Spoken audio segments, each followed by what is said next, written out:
আসসালামু আলাইকুম রহমতুল্লাহি ওয়া বারাকাতুহু। সম্মানিত দর্শক শ্রোতা সকলকে আমার পক্ষ থেকে আন্তরিক মোবারকবাদ।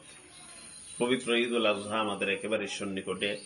আমরা এই মুহূর্তে অবস্থান করছি জিলহজের একেবারে শেষ প্রান্তে। জিলহজ আমাদের একেবারে সন্নিকটে। জিলহজে বিশেষ কিছু আমল রয়েছে।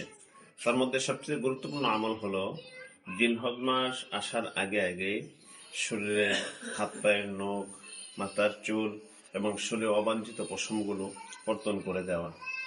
যদি এটা করা যায় তাহলে আল্লাহ নবী সাল্লাল্লাহু আলাইহি ওয়াসাল্লাম বলেন এই আমলের বদৌলতে আল্লাহ পাক রব্বুল আলামিন ওই আমল করনেওয়ালাকে একটা কোরবানি করার সদ্দান করবেন। পাশাপাশি ঈদ উল আজহার প্রথম 9 দিন 1 থেকে 9 জিলহজ পর্যন্ত প্রত্যেকটা দিন সেই পরিমাণ মর্যাদা রাখে যে পরিমাণ মর্যাদা সবকদরে হয়ে থাকে।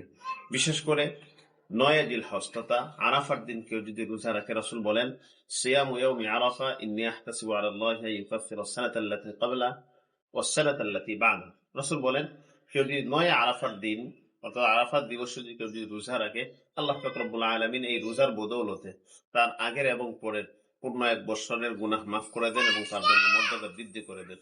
অতএব আমরা সকলেই চেষ্টা করব এই ইবাদতগুলো, এই আমলগুলো যেন করতে পারি। আল্লাহ সবাইকে তৌফিক দান করুন, আমিন।